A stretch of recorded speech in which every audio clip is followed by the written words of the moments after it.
Good morning and half a day, ladies and gentlemen. This budget hearing for the University of Guam, facilitated by the Committee on Appropriations and Adjudication, is hereby reconvened.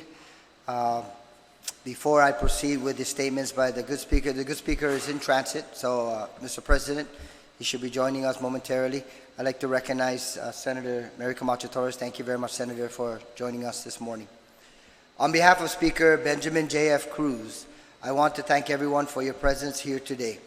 As we continue the budget process for fiscal year 2019, we face overwhelming challenges due to the Tax Cuts and Jobs Act of 2017, which has and will continue to impact the government of Guam's revenue stream.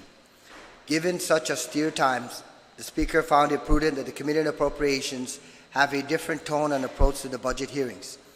The continued implication that past patterns of appropriation levels will no longer be taken as a given.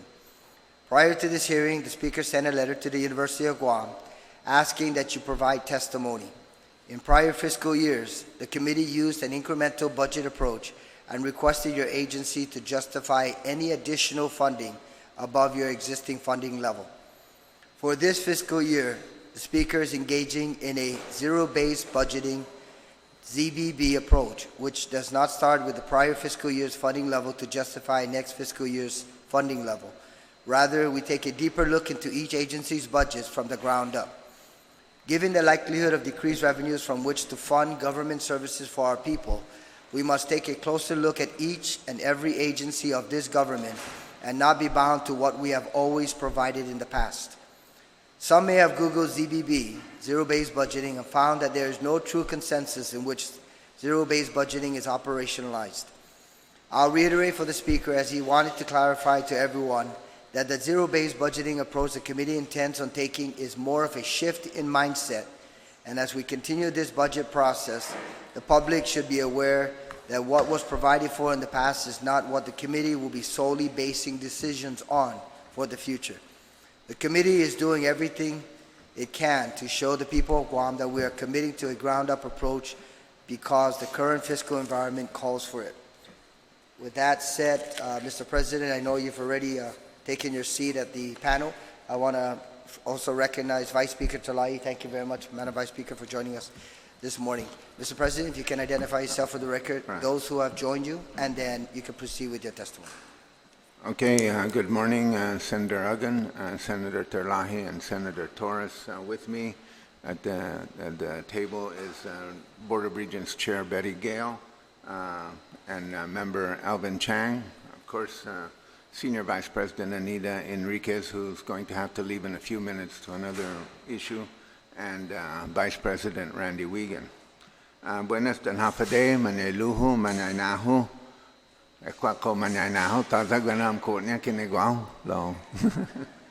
I am pleased to present the university's fiscal year 19 appropriation for your consideration. This will probably be my last time before you presenting our budget, and I want you to know how much fun I have in these presentations. These presentations are always an exercise in university hope, legislative reality, and executive branch frustration. Nevertheless, we pick up the pieces and hopefully present another budget for the succeeding year. On behalf of the university community, we appreciate your support, patience, and hard work in considering our requests. We know that you have difficult challenges, as you've outlined, Senator Uggan, on behalf of Speaker Cruz. Our vision and focus remains on fulfilling our tripart mission of Ina Descubris and Setbi, to enlighten, to discover, and to serve. In plain English, our combined purpose is to teach, to research, and to be of service. We have been through a process entitled Good to Great, G2G, which has reformulated many processes and presented a platform for becoming a mature, regionally focused institution devoted to fulfilling our complex mission and purpose. A great society deserves a great university. Therefore, on behalf of the Board of Regents, students, faculty, staff, and administrators, we submit the university's fiscal year 19 appropriation requests and annualize them for a fiscal year 20 estimate, $32.4 million for general ops, $4.05 million for student financial aid, approximately $500,000 for continuing special appropriations. At their meeting of February 22nd earlier this year, the Board of Regents unanimously approved the attached budget and resolutions. Resolution 1804 relative to the fiscal year 19 budgets for student financial aid. Resolution number 1805 relative to fiscal year 1920 general operations budget. Preparing this budget and anticipating the needs of the university for the upcoming year is always a difficult task. In recent years, it has been made more difficult by the reality that we are regularly shortchanged in our allotments. In the current year, and with the challenges faced by the government of Guam, it is an even more difficult time to make a request for additional funds, even as we consider it starting from zero. In this budget, we make a modest request to ensure that we will have sufficient faculty members for the School of Engineering, as well as secure funds to meet salary increment obligations which are governed by law. The School of Engineering request is absolutely vital. The university plans to fill a professional void that will be in great demand over the next decade. A failure to invest in the School of Engineering is not just deferring a program, it is reducing our island's capacity to engage in and plan for our economic development. The choice is clear. We must also continue to sustain ourselves and compete in a global economy for university faculty. The quality of faculty and the quality of academic programs are put at risk if we cannot competitively recruit around the world. Many faculty members for disciplines like accounting and engineering expect six-figure salaries. We need high-quality, technologically ready staff in order to meet the demands of our research agenda and ensure high quality of delivery of instruction for 21st century students. At the same time, we recognize the need to promote local and regional faculty. We are happy to report, contrary to public perception sometimes, that our faculty is a unique combination of international, local, and U.S. recruited faculty members, approximately 1/3 each. We call this glocalization, being more global and more local at the same time. In this difficult process that we go through on an annual basis, it is clear that we must change the trajectory of the financing of the University of Guam, or we will lose the ability to think about the future. We will not be able to prepare future generations to engage life from a position of strength. We will not be able to create an economy. We will simply be responding to trends from the external world. With your support, we can manage our future with a stronger professional base that will lead the region in the coming years. In addition, public universities across the United States are changing dramatically in their financing and securing of human resources, especially faculty. We've had moderate success and have been able to hold the line for the past few years.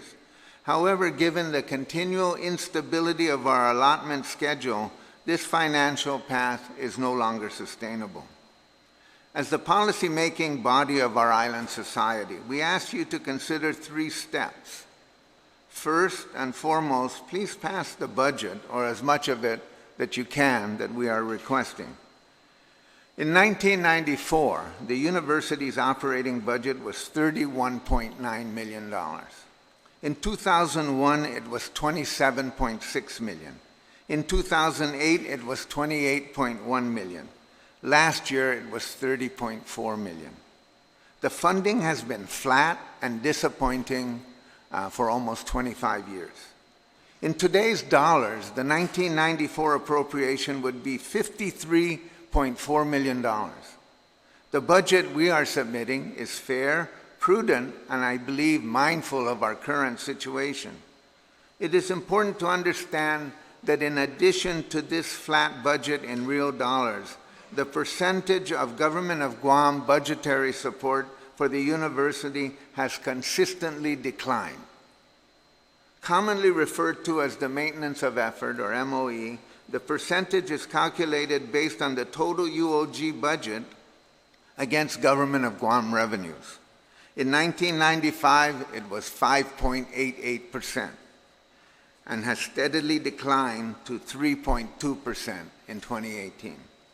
Combine the flatline budget amount with the percentage of overall revenues provides ample evidence of the lack of consistent support for our University of Guam. The other really important matter to consider is that in all these years, the amount appropriated was the amount that was received. Even in the down years, earlier years, the university received what the legislature approved. For the past 3 years, we have been regularly shortchanged in the allotment schedule, even in the midst of announced surpluses. It is more than disappointing. It is disruptive to our planning and operations. Accordingly, we ask you to take the additional step of ensuring some allotment regularity in the release procedure. We understand that the executive branch is allowed to make transfers between agencies and to slow down allotments based on actual revenues and in response to emergencies. However, the university should not expect a reduction of 30% in allotments while other agencies are reduced by 10% or less. Please pass an administrative provision that does not allow a differential allotment schedule of more than 10% for budgeted amounts for different agencies unless legislative authority is granted. I believe that to be within your scope of authority. I have no opinion on whether to increase taxes or not, but I do have a strong opinion about regularizing allotments. Lastly, public universities in the United States are undergoing rapid change in the financing of their activities. Almost all have experienced dramatic reductions in state support since the U.S. financial crisis of 2008, and all have increased tuition rates, in some cases by over 100%, in order to stay afloat. This has happened in Hawaii, this has happened in California. But they do more than raise tuition. They increase their financial sustainability and potential for growth by increasing external funds and through a wide variety of private-public partnerships. The universities have increased their revenues by exercising their authority to engage in partnerships and through profitable auxiliary units. We want to have the same opportunity to grow. We have been conducting an exhaustive review of our revenue sources, potential, and financial requirements for a progressive university. We will propose legislation to give the university additional flexibility in order to pursue a growth agenda that responds to our island and regional needs. And if you pass this, I can say with safe assurance that we will never ask for $1 more in our general operations. The ability of our island to meet the demands of an ever-complex future is dependent upon a strong university. Whether or not the university is allowed to meet these challenges is in your hands.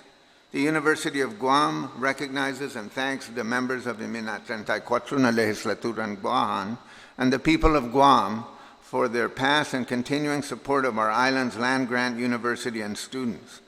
Local funding is the backbone that enables the university to educate the region's professional class, build new capacity through community outreach, seek innovation through research, and develop initiatives that empower the economy. Without a stable appropriations base, the university cannot sustain student enrollment or manage federally funded grants.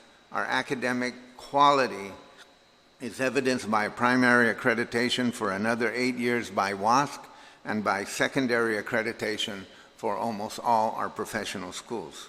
We are a reflection of your continuing efforts on our island's behalf. So that's my opening statement, and if you will, I would like to go through some slides. And please, I beg your indulgence, because it's my last time Note that one, huh? Well, you never know. I could be back. I'll come back and just do it for fun.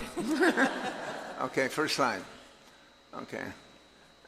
The key points about UOG's fiscal year 19 budget and CRES is that we're supporting enrollment growth and needs as we near 4,000 students. Our request will provide the university the means to develop future engineers, nurses, and other professions for our island economy. It enables the university to provide accessible education and create growth and change through research innovation. Predictable budget allotments and flexibility to grow external funds will help create our financial sustainability. Next slide. The Board of Regents has support the budgets as presented today. I have two regents here, one in charge of finance and the other the chair of the overall Board of Regents.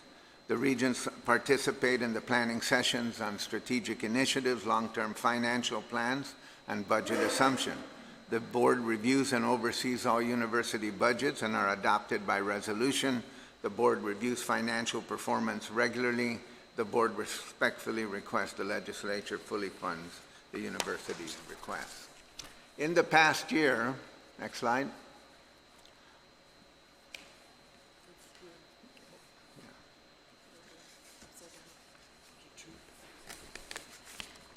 All right. Previous slide, yeah. Our mission is Ina Descubri and Setbi to enlighten, to discover, to serve. This is who we are. In terms of our academics, we have 16 graduate programs, 25 undergraduate programs.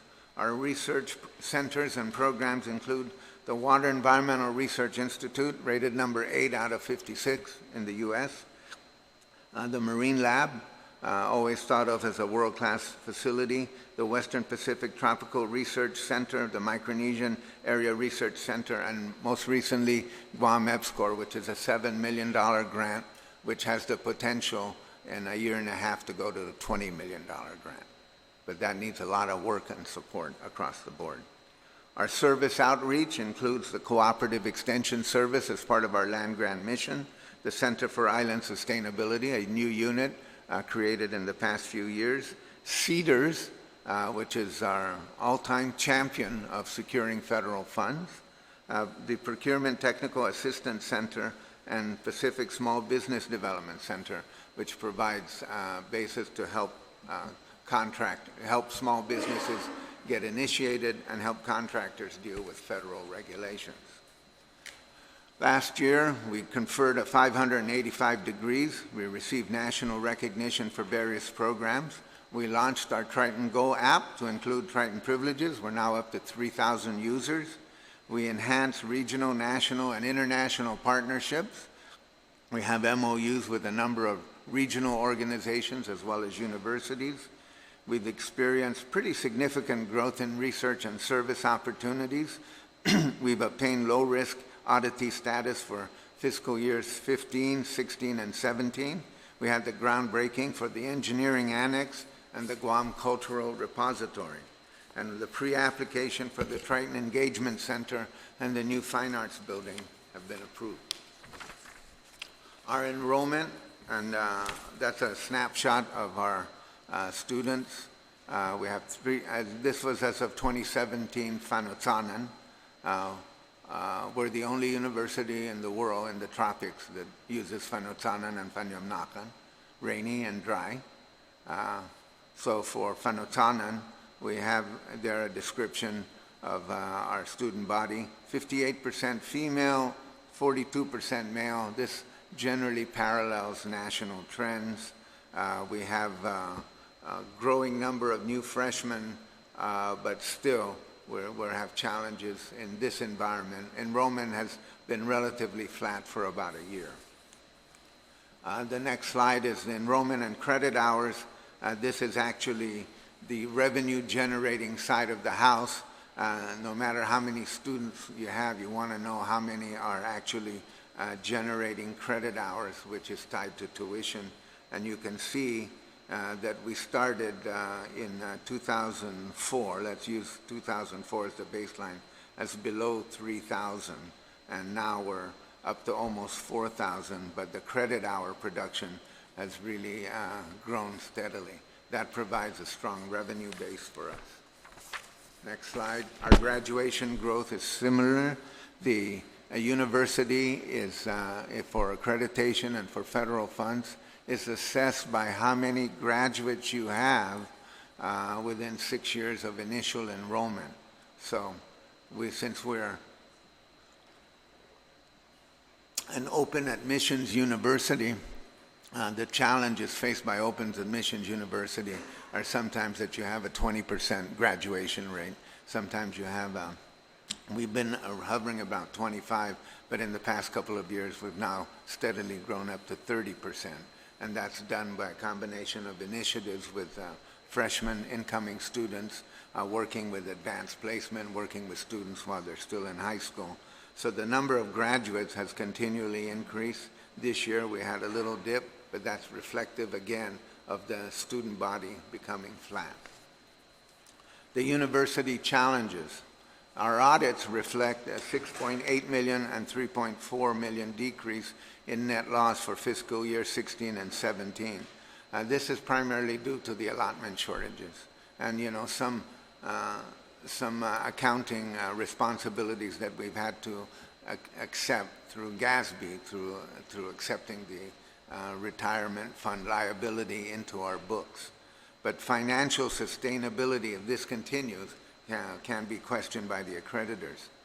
The university funds earmarked for strategic growth projects, which normally how the university operates is we set aside, as prudent, a little bit of a reserve, and then we use the reserve in order, not out of the operations, but out of all the other revenues, and then we use the reserves in order to finance physical facility projects and strategic initiatives.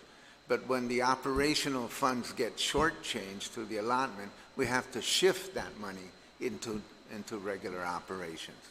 And that's been that's the disruption that's caused by allotment shortages. So university funds earmarked for strategic growth projects have been exhausted to cover operational costs that were initially to be covered with government appropriations. And while financial reports continue to show that the university lives within its means, unpredictable budget allotments impede university planning. The university currently does not have the full flexibility to grow its revenues through external funding and private-public partnerships. So here's the effects of allotment shortages.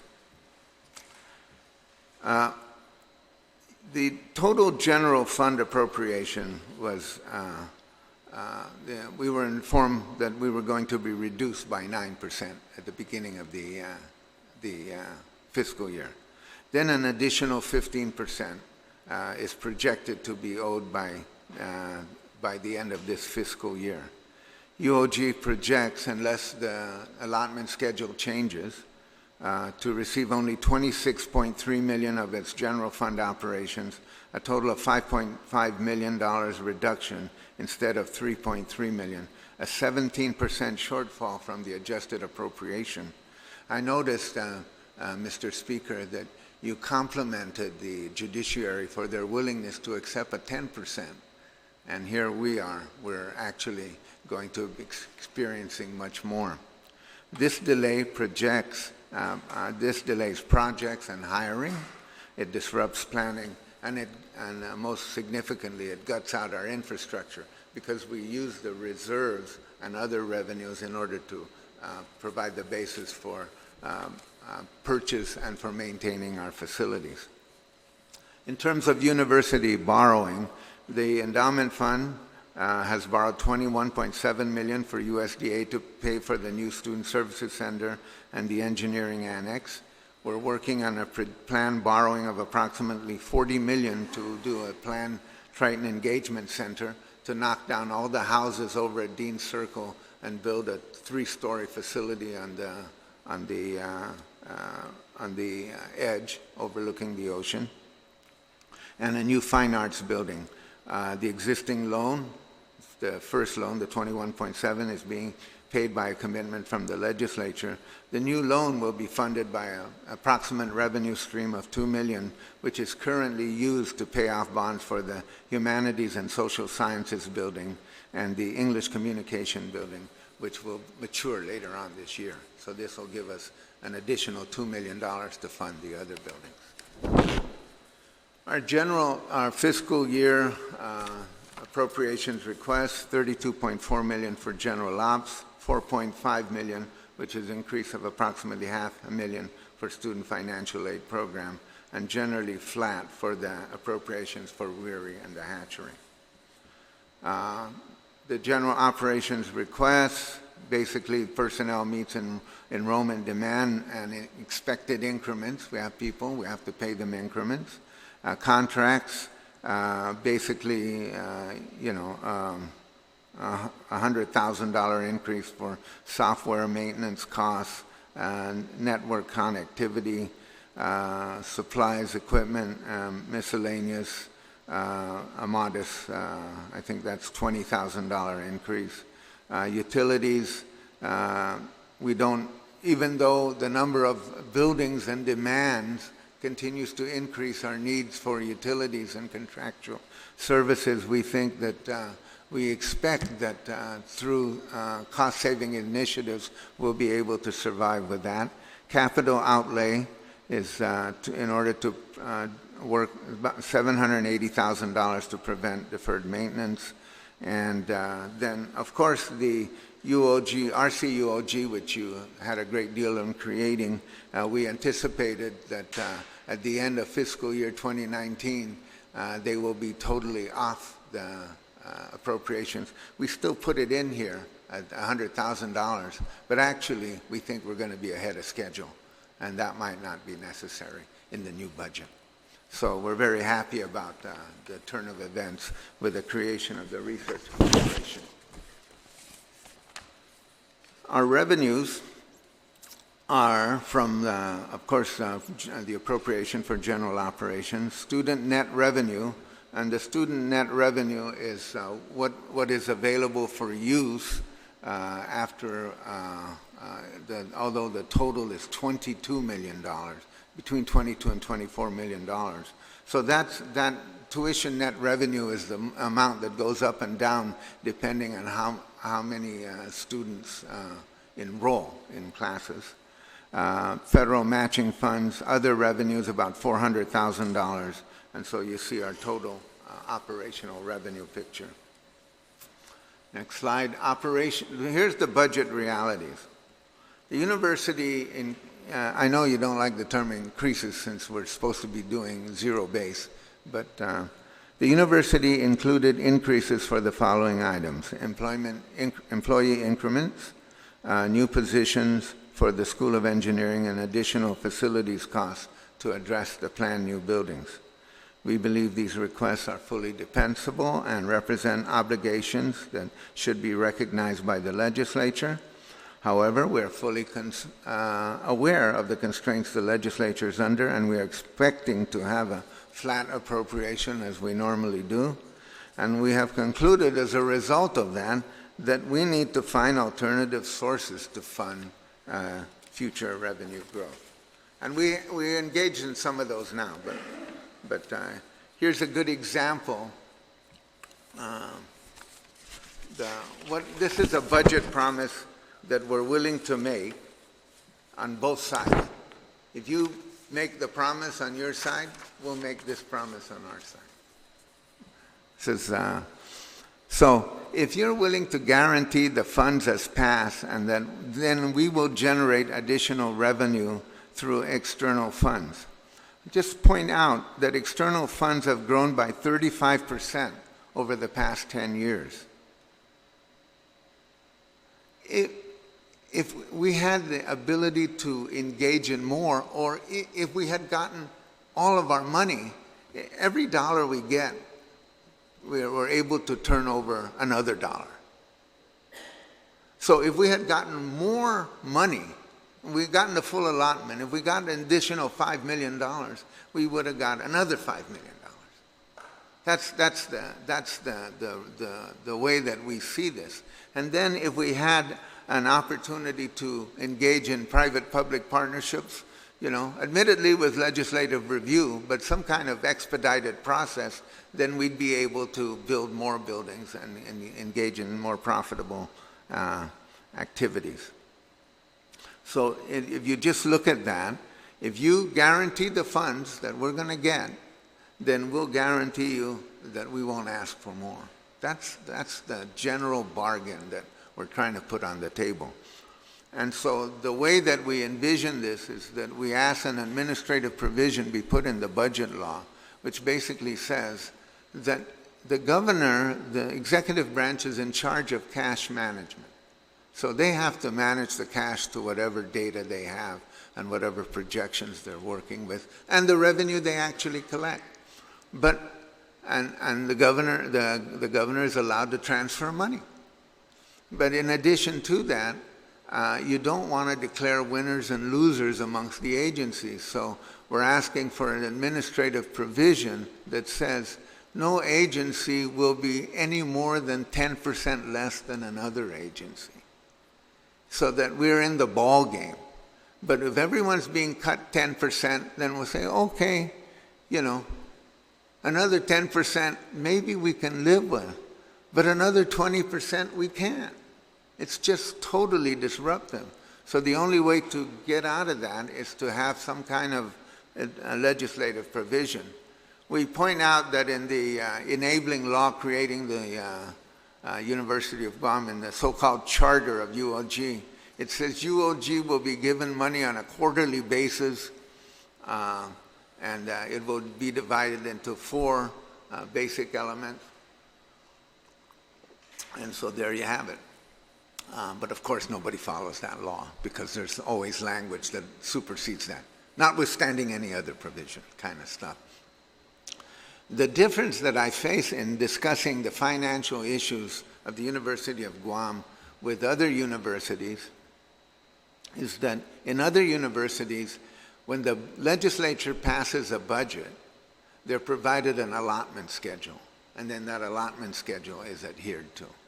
So they go to the legislature, and if the legislature cuts them $5 million, then so be it. But in this case, we don't have that. What we have is a variability of the allotment schedule. And, of course, we're unsure as to what the dynamics are of that. But I think a legislative, administrative provision that says you can't unduly favor one agency over another is in order. The next slide is to demonstrate the complexity of what we do. All right. We have a total of 910 employees at the University of Guam, full and part-time. 536 and 374 are part-time.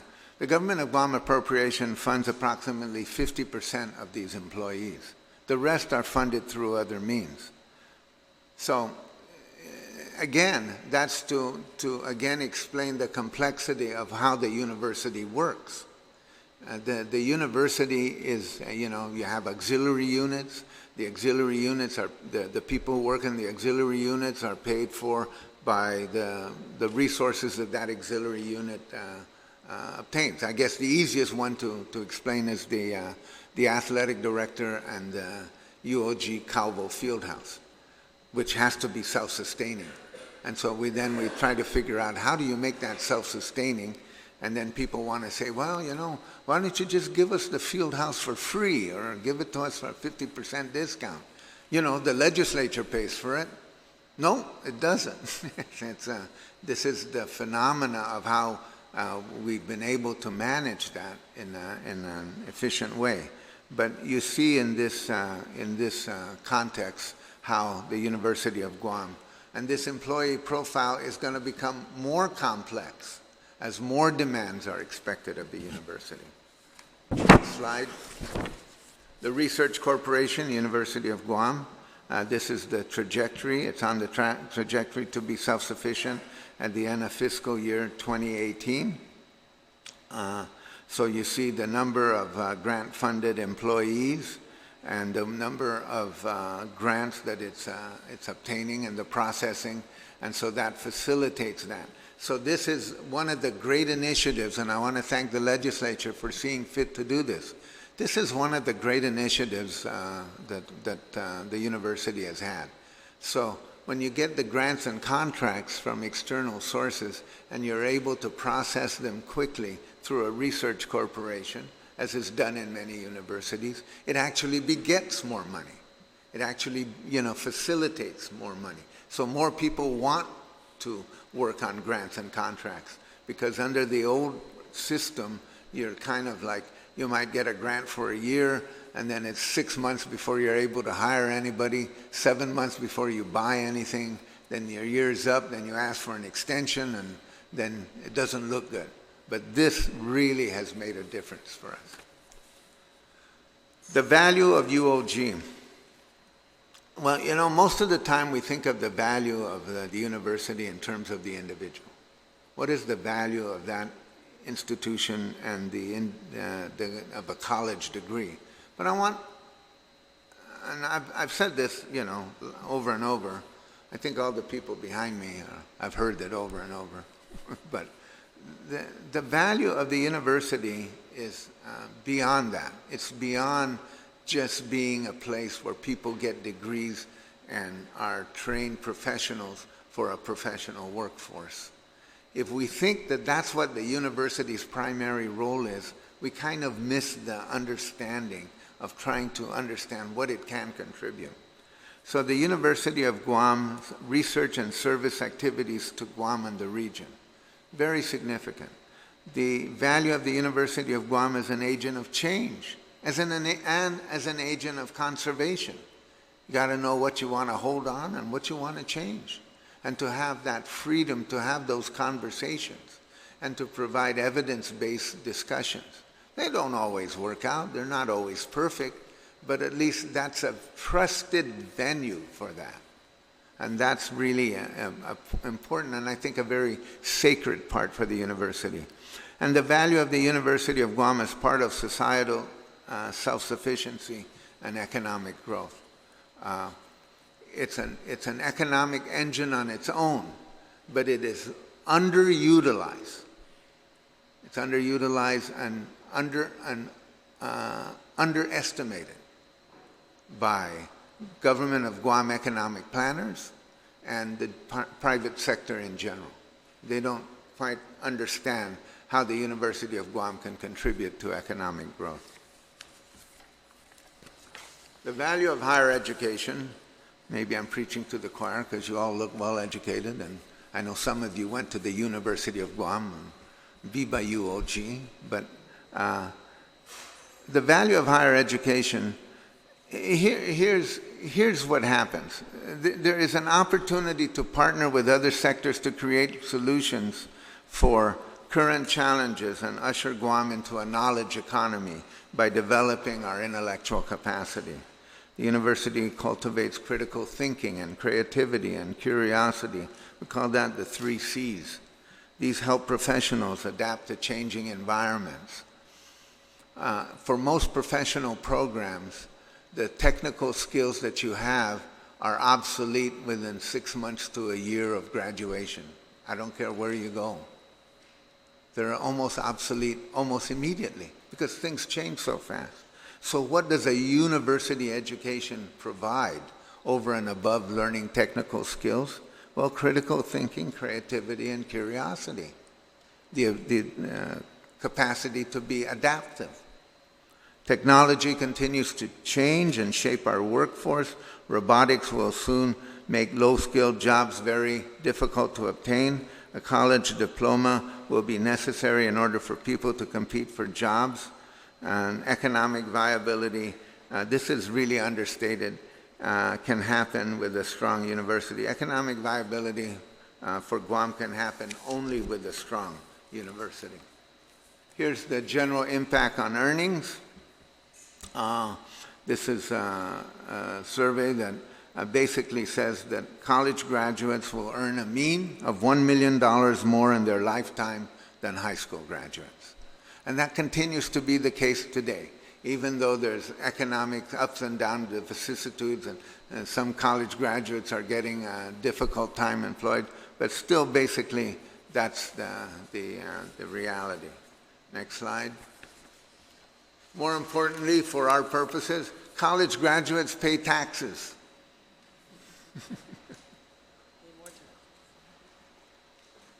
Yeah, thanks for that clarification, Madam Chair. They pay more taxes. Everybody pays taxes. But college graduates, in 2015, college graduates paid nearly double the amount in taxes high school graduates paid. Cumulative contributions, a college graduate pays on average $328,000 in lifetime taxes. So that's an important kind of like understanding the sustainability of a society. And that's really important. Next slide. Well, right now they're not going to get any better. Look, the trends reveal a growing chasm between the earnings potential of those who gain skills through a college degree and those who only have a high school diploma. Despite predictions to the contrary, this chasm continues to widen. Futurists are expecting the development of robotics to put increasing pressure on the divide by making low-skilled jobs obsolete as they are replaced by artificial intelligence. The island will need a thriving UOG more in the next decade than it ever has before. The estimate from Georgetown, they do these annual studies on workforce, is that in the year 1919, 1920, in that year, 2/3 of all jobs will require some college, 2/3 of all new jobs. So if you graduate from high school in that time frame, you're eligible for only 1/3 of the available jobs. And if in our society only 1/3 are going to college, then that means that we're kind of out of sync with that whole reality and that whole trend. So that's the effects on the individual. The effects on the society for the university, I think, is even more critical. We are not a reactive institution just providing a professional workforce, but an engaged institution. We're not just reacting. We're trying to be proactive. And that we need that. We need an institution that thinks that way. And even if it's missing the mark, at least there's someone out there. You can't just see a straight line curve between what's going on in the economy currently and the professional needs that you need. You have to think a little bit ahead of that curve. So I continually make this pitch that we need a knowledge-based economy more than ever. Right now, we're over-reliant on the visitor industry and military spending. Now, we don't oppose those activities. Well, I can't say we, because there's some people who oppose these activities. But the university as an institution doesn't support those activities, are opposed to those activities. But as an island, we are totally dependent upon the decisions of others to provide for a healthy economy. UOG can be a catalyst for economic growth that we'll be able to manage. So that's why I'm really interested in students who want to talk about agriculture as a sustainability. Well, I'm really interested in talking about energy, because those new kinds of economic activities are reliant on knowledge. So when we say a knowledge-based economy, they're reliant on the intellectual ability to envision something new, which is made possible, I believe, at the University of Guam.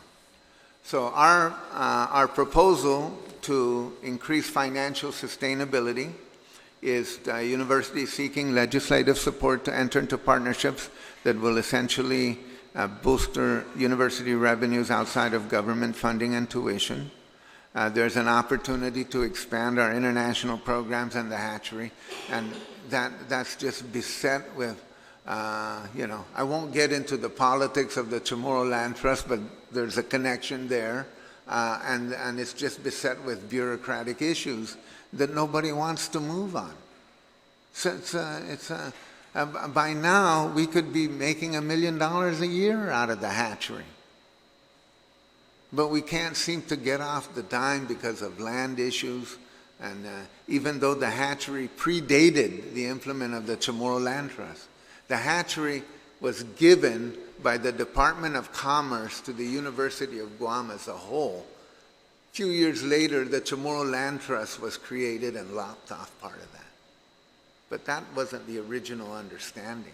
And I can't, even though legally it looks clear, you know, we had a couple of options. Just secure their agreement. Then they said, no, we'll sell you the land. Well, I don't know why you want to buy land that was originally given to you to begin with. And then that just became beset with one problem. Of course, other issues have overtaken that agency. So, if the legislature will remove restrictions or at least facilitate, I know there's going to be some disagreement on this. The entrepreneurial spirit of the campus can be unleashed to bring new revenues to the university and new industries to the island, right? So here's an example, just two examples. A private-public partnership to build dorms, okay? So if we had a little bit more flexibility, then we could have gotten the dorms off a couple of years ago, and then that would kind of take care of its own. The other is tax certificates. So the tax certificates that are currently given by GIDA are designed to give tax certificates to industries that some industries already exist, but they're entitled to job creation. I would propose that they would, if you could devote some of the tax certificates to knowledge creation, then a private company would be willing to invest in the development of a patent or in development of a new economic activity in a business-like relationship with the University of Guam entity, and the underlying support for that would be a tax certificate. So you could create a new economic activity. And it won't be a lot of jobs, but it will create a new kind of economic activity. It could be in biochem, it could be in pharmacy, it could be in energy, it could be in IT, it could be in a lot of areas that require, it could be in agriculture, it could be in a lot of areas that require advanced knowledge. And I believe that we'll be able to operate based on that as a 21st century campus. My next to the last slide, we're almost near the end, so thank you for your forbearance. All right, here's our elements of our proposed legislation. UOG will not ask for additional revenues from the general government. UOG may be allowed to be enter contracts for up to 30 years. UOG may issue bonds dependent upon a review of the legislature, assuming that we have the revenue for it. The Board of Regents sets salaries for professional and technical employees to align with Hawaii colleges and other GovGuam agencies. This involves a lot of conversation on campus. Basically, the way our employees are set now is that we have academic employees, which are administrators and faculty. Those are directly under the management of the Board of Regents. We have other employees who are classified employees, which are under the Government of Guam system. So then you have non-classified employees, you have temporary hires, part-time hires, and you have all that kind of complexity which I showed earlier. So this legislation would consider having a unified system under the Board of Regents. I say that as previewing it, but it's nowhere near ready, because that will take a lot of conversation internally on campus, because not everybody agrees with that particular legislation. And the UOG taking leadership in sustainability by establishing the Center for Island Sustainability and Public Law. I don't know whether anyone pays attention to it, but years ago, the University of Guam was designated as the Natural Energy Institute. And all the money that was supposed to go to energy programs was supposed to go to UOG. Well, that happened for a few years until the executive branch figured out that there was a lot of money in energy. So instead of the money going to the Natural Energy Institute, it went to the Office of Energy in the governor's office. And it's been there ever since.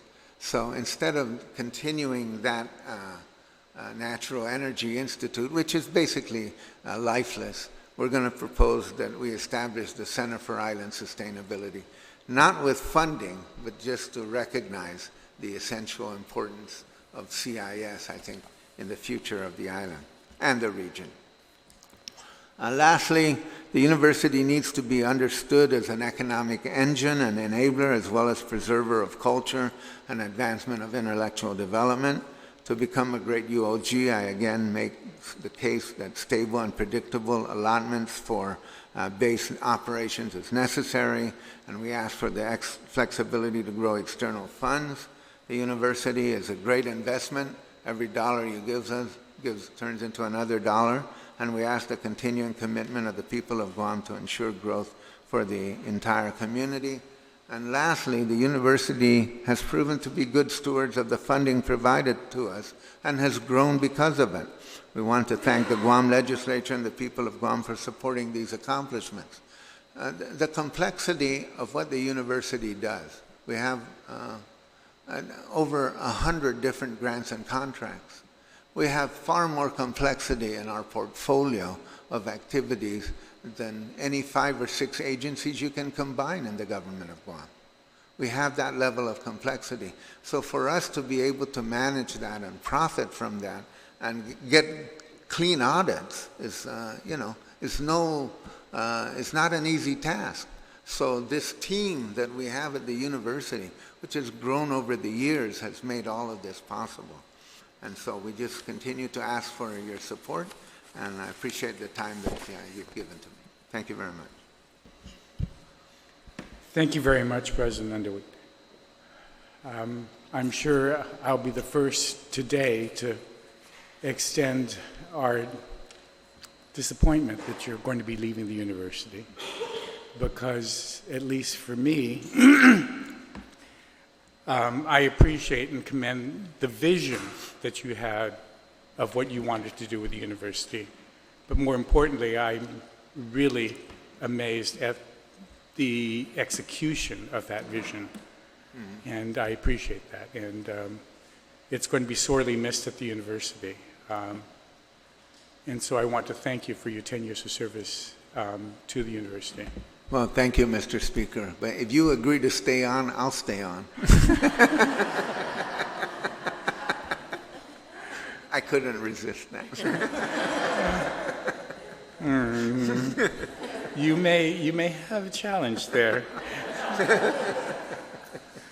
Anyway, I just want to thank you, because and I agree with in your conclusion, the first point that you pointed out, that the university should be an economic engine for the community. I think when we called you first down to discuss our CUOG, that's what I envisioned for the university, that it was going to be that. And I'm glad to see that it's moving along, but you acknowledge that it hasn't reached its full potential. But when we first envisioned our CUOG, and I discussed it with you, it was for that very purpose, to have that exchange with private industry, to try to figure out how to have an economic, that investment that you talk about, economic credits or credits, so that you get a knowledge base for new startup industries within the community, and that it may not be small, it may not be big, but it is a startup industry that will spawn growth within the community. And I'm really hoping that the RCUOG realizes its full potential. And I'm glad that you acknowledge that it hasn't reached that yet, but that it can and should move in that direction. I appreciate your suggestions on how we try to address this, as you call it, allotment deficiency, or whatever we want to call it. You have to acknowledge that we've tried. Is it 4 years ago that we put into the administrative provision, you're not to be subject to allotment control by BBMR. Well, we got outsmarted and BBMR no longer controls your allotment. Its allotment has now been controlled by Department of Administration under the guise of cash management and release. We've tried, and I've had discussions with other agencies about having a provision that says a certain percentage. If the university is 3% of the, or 5% of the overall budget, that at the end of the year, that its shortfall should not be any greater, or it should, with all the cash received, that you should receive that percentage of the allotment. But I'm willing to look at your suggestion to see if that one works, because we've been trying to toy with that idea. I mean, we have tried with my colleagues' support of putting in provisions that is, you shall not be. And that seems to have been ignored. We've discovered other things that have happened since also, but under the guise of cash management. And so we're going to have to address that. But we have, at least I appreciate your statement that you provided, that acknowledging that though the appropriations have gone down, it hasn't just gone down because of going down, but it has also been because of the success you've had in raising the university community, been able to increase the amount of money that it's been bringing in. So with your $100 million operation, though the Guam one has gone down, you've managed to be able to make that up with increased federal funds and grants and contracts and everything else. We will try as much as possible to appropriate it. I mean, we've had many discussions about and how many 4 years you've had to respond to me about what your shortfall has been, just to expose the fact that you've not received the amount appropriated by this university. And I'm really dismayed to see that this year it's even worse in the presentation that you've made to us. I mean, I don't think we've ever fallen to where it was 26. And they're going to announce, as you put it, a surplus in the midst, at the same time that we've shorted all the educational institutions. I don't know how to. But your initial statement and your PowerPoint presentation have answered all the questions that I was going to ask. And I appreciate both of them. And again, I really want to thank you for the 10 years that you devoted to the university, the vision that you've had, and your ability to be able to implement it. And so it's sad that you're going to leave, and maybe there will be a change of heart and you will stay, but we will, from this part, try to address some of the issues that you presented in your testimony. And I apologize for not being here at the very beginning of I was trying to find a tie that was green and it doesn't match my shirt, but to acknowledge the university today and to recognize you. And so thank you very much for your service and for the presentation that you've given us today. My vice chair, then the vice speaker, and then Senator Torres and your oversight chair is down there giving me, I'll give the oversight chair. But go ahead. Thank you, Uncle Bob. You know, on your page 25, I'm just very curious, is that, do you have a proposed bill? The proposal to increase financial sustainability? Yeah. You have a proposed bill? We have a draft. We have a draft. We have a draft. Not quite ready for prime time. Okay, but well- we're close. Yep. And that'll cover all 3 points you've identified? The issue with the hatchery? Right. The sooner we get it, the sooner we can introduce it before the budget passes, and then maybe we can see how we can squeeze it in with Speaker All right. Cruz. I appreciate that. But you know, again, you know, we gave you the resolution. We thank you for your service. And I know you're not going anywhere, Uncle Bob. You're Well, I going to go appreciate for a that. vacation. You're going to come back, and you're going to still be Okay. around. We're going to have Okay, to tap you Sabrino. every now and then. All right? Thank you. Thank you, Thank Speaker. you.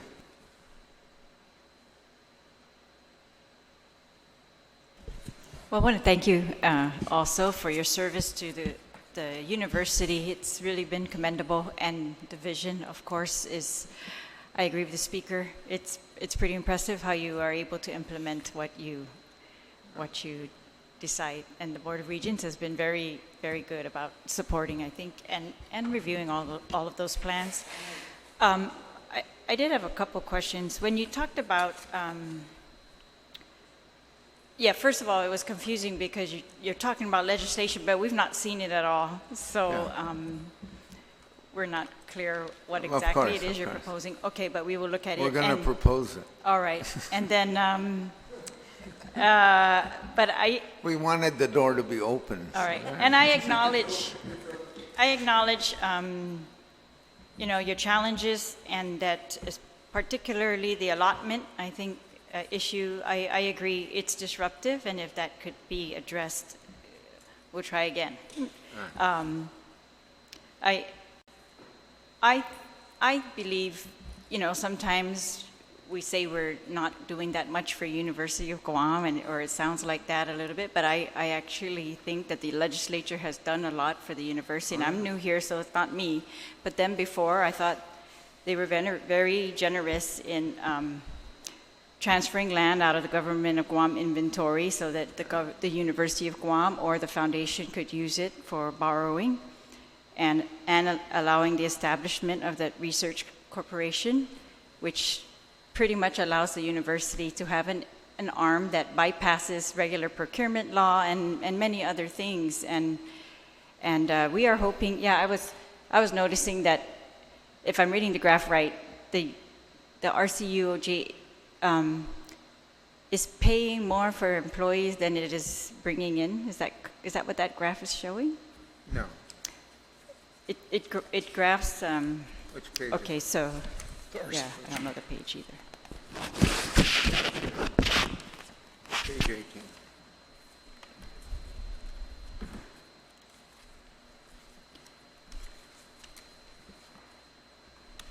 No, what? Do you have a page number? Sorry. Yeah, it's page 18. What it's showing is that the number of grant-funded employees continues to go up, and the number of grants are also going up. But those two are not necessarily connected to each Okay. other. All right then. Yeah, but the point is that we started off with the subsidy, and now the subsidy was scheduled to end next fiscal year, but we think it can end this fiscal year. All right. But Okay that then. shouldn't be a reason to cut us $100,000. All right, that makes sense then. Thank you. Okay. And I think the previous legislatures also dedicated highway or liquid fuels tax for That's the right, University of Guam, and I think in particular for the engineering building or That's borrowing, right? Yeah.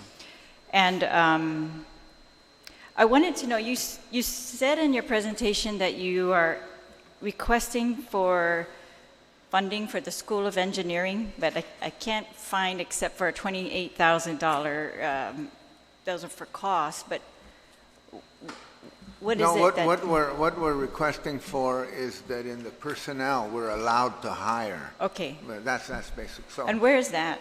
I mean, I guess I'll look again in the It's in personnel salaries section and then. wages. All it's right. in part of the salaries salaries. and wages. So the Okay. way that we conceptualize it is that we have this money for personnel, and then we fight amongst ourselves out of the legislature's point of Where it's going to go. we fight here. with Well, I was curious these when, people, where the money's going to go, what positions Okay. we're going to fund.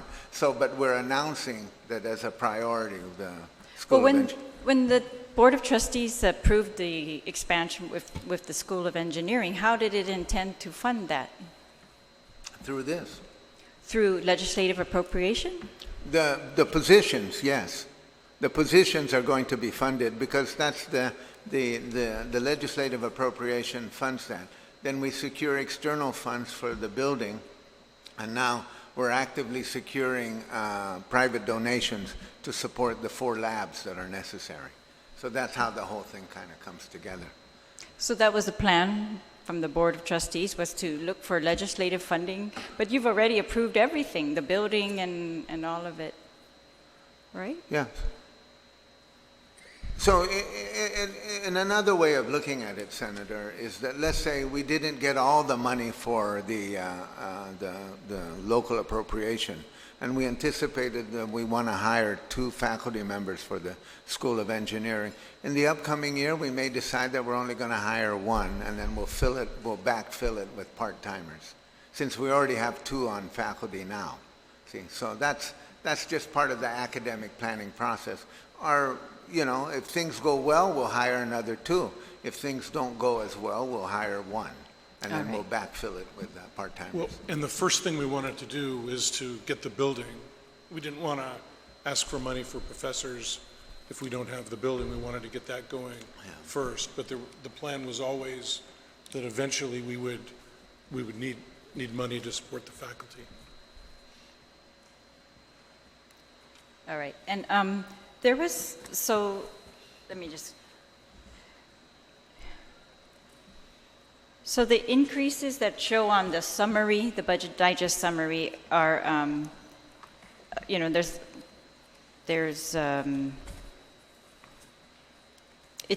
less than $1 million, but it's up there for personnel. And so does that include the engineering personnel? That then? includes the Okay. engineering, but it mostly includes increments. Okay, I know there's a lot of organic growth that has to be put in there. That's what I was curious. I'll look again at the detail. But what about this part? It says capital outlay, and it changes from $776,000 in 2018 to a $2,810,000 request for 2019.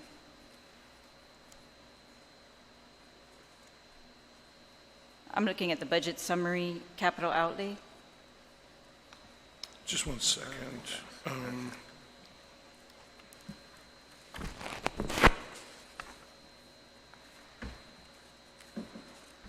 That's the most significant increase I see here.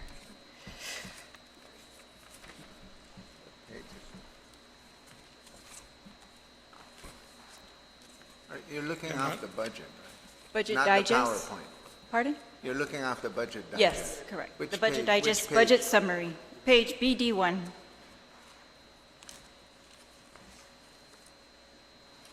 Oh, page 23, on the right side, in the middle it says BD1. Page 23, maybe.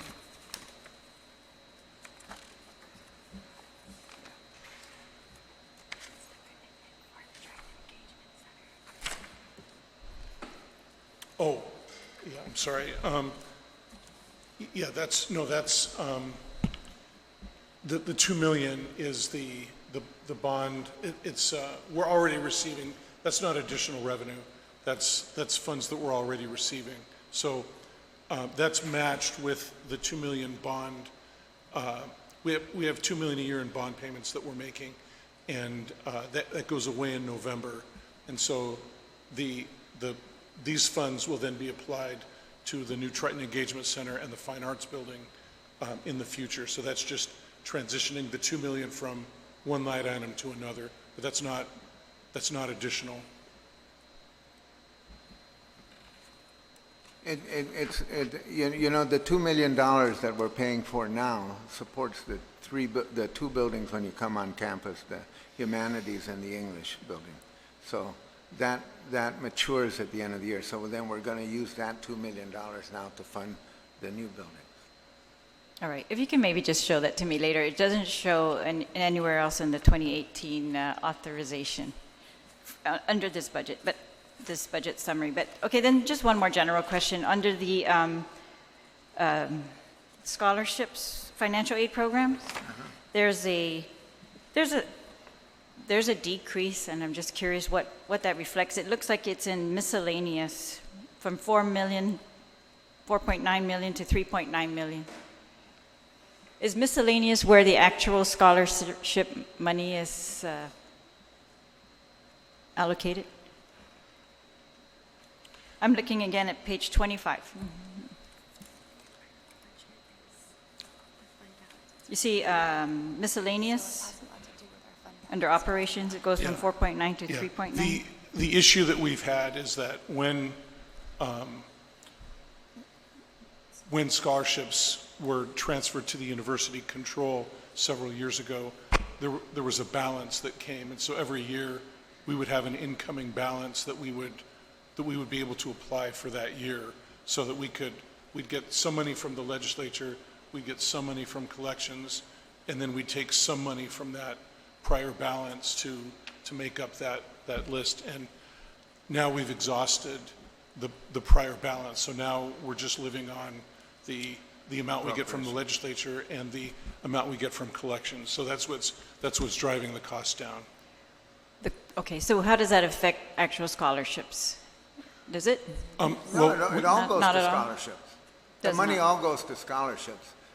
I know, but is there less money? But the money that's available is affected in the beginning when it wasn't all given out. It was a carryover. Okay. Then we hired a bursar, and we actually started collecting money and threatening people. So that got a lot of money into it, so that we're able to put out more scholarship money. So the one item that you didn't refer to, Senator, which also was a great assistance to the university, and that was authored by Senator Wampat, was to give the university the flexibility to make the determination on the student financial aid, what kind of scholarships we're giving. Mm-hmm. So that has been of enormous assistance. So it's increased the portfolio, because previous to that, you could only give scholarships to programs that were mandated by the legislature. And so now there's Board of Regents scholarships, there's Henry Officiar ROTC scholarship, there's different kinds of scholarships. But I have to say that the majority, still about 50% of the total student financial aid goes to merit scholars. And that's the top, in the top 10 students for the graduating high school seniors. The issue that we're trying to get corrected in that, which is one of the proposed items, is to not allow those merit scholars to collect the financial aid that they would be getting from the federal government. So, here, what happens is that through the government of Guam is paying your whole tuition, plus giving you a stipend. But under public law, what happens is that you're then allowed to keep your Pell Grant, your federal financial aid if you're eligible. And so instead of topping that off, it results in about an additional $500,000 that we could be saving on financial aid. So that's a little bit complex, but we could that could be fixed legislatively. And getting to your question, one of the things that we've done to address the fact that we have less money to give in scholarships is we went to all the scholarships that we control, and we made them top off, so that if anyone is already getting Pell Grant aid, then we will match the shortfall, but it won't be additive anymore like it had been. So we've been trying to go through our scholarship money and be smarter in the way that we use it, and that's how we've been addressing the shortfall. But like this $500,000, if we can get our bill passed on that to allow that to become top off, that would really help us. All right, so the $1 million less in student financial aid program miscellaneous category reflects just that you don't have any reserve funds? Yeah. It doesn't affect the amount of scholarships you'll be able to provide? No, All right, thank you. All right, those are the extent of my specific questions. Thank you. Thank you.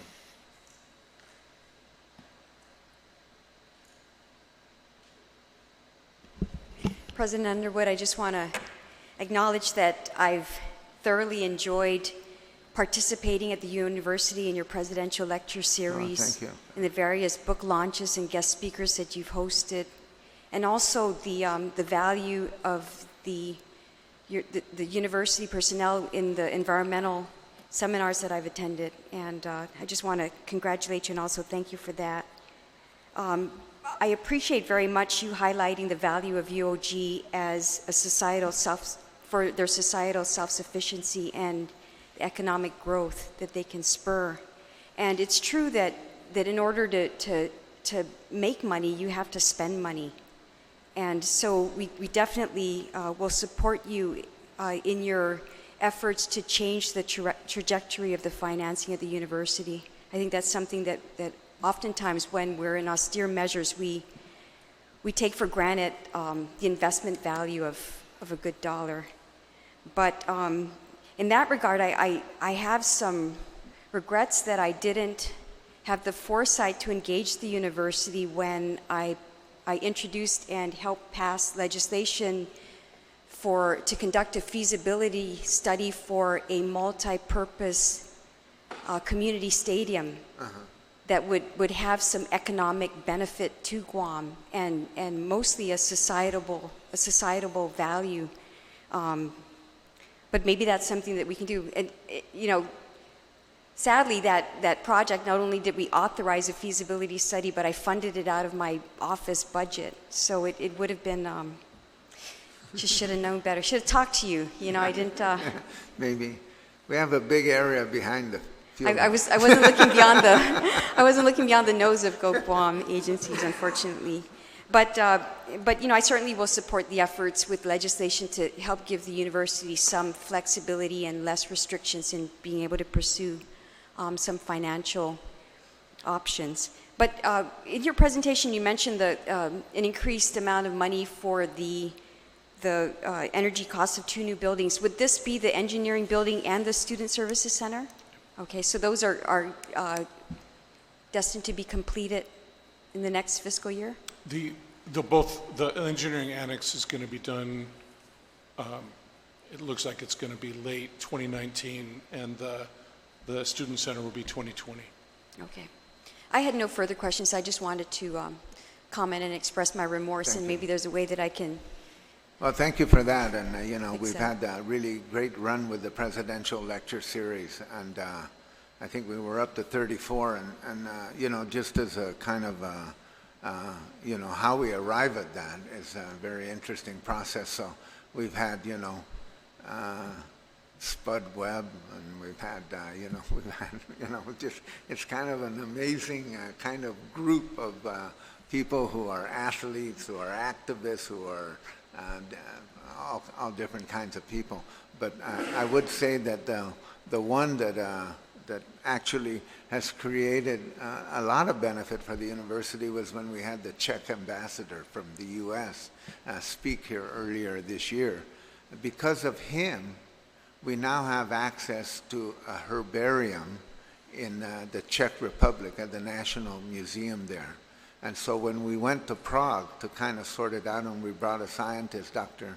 Shalway, who's in charge of the UOG herbarium, she estimates that these were plant samples collected on Guam and Rota in the 1790s. She estimates that over half of those plants no longer exist here. But some of those seeds are enough intact that we can replant them and see what happens. Now, when that was being explained to me, I sat there and I was just like getting chills, just thinking about that. Because how did that happen? How did we, first of all, how did this collection get there to the Czech Republic? How did we get connected to the Czech Republic? And it was through the presidential lecture. It's just amazing.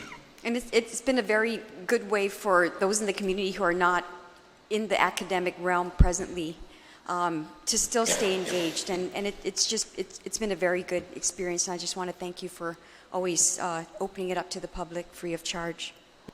Thank you.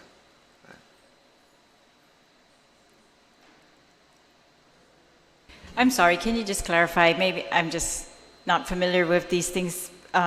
Under university borrowing, it says you borrowed $21 million for the Student Services Center and the Engineering Annex. And then it says you're working on a $40 million borrowing for the Triton Engagement Center and the New Fine Arts Building. It says the existing loan is being paid by the commitment from the legislature. What do you mean by that? That's the Highway Trust Fund Okay, and the Territorial Education Facilities Fund. that's the TEFF? That's the 21.7. And then the Right. $40 million loan will be paid for by the maturation of the loan for the humanities and English building, which will occur later on this year, which were deducted $2 million for to pay for those buildings. So now we'll have that $2 million available that we can pay for directly on our own moving forward.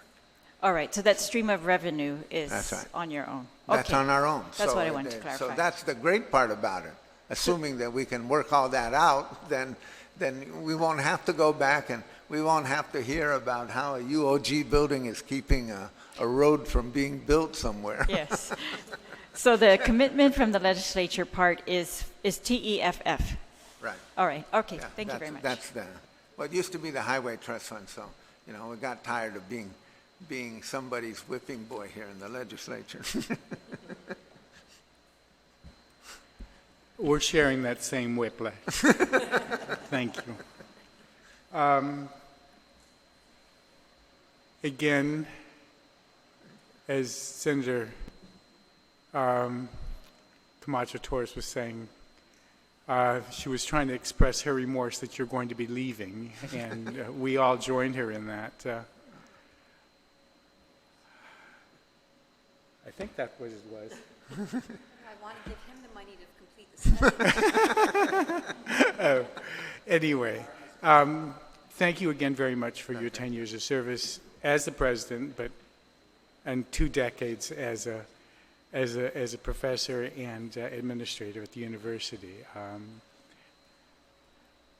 And with that, we will. Yeah, so I just want to say one more thing. I appreciate the laudatory statements. I want to say that all these people behind me are really hardworking people.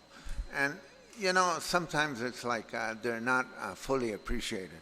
So the Board of Regents is really an active board, and they're involved in a lot of things. And sometimes we have really long committee meetings, and they provide a lot of a sense of guidance and structure. And I always I may break my own string here, but in the 10 years that I've been president at the Board of Regents, we've never had one dissenting vote on anything. So every vote has been unanimous, or someone would abstain because of a conflict of interest. Now that doesn't come because there's not disagreement, but those disagreements and conversations occur in a different setting, and they occur in committee structure. It's a real strong model of board governance that we have, and I hope that that's sustained.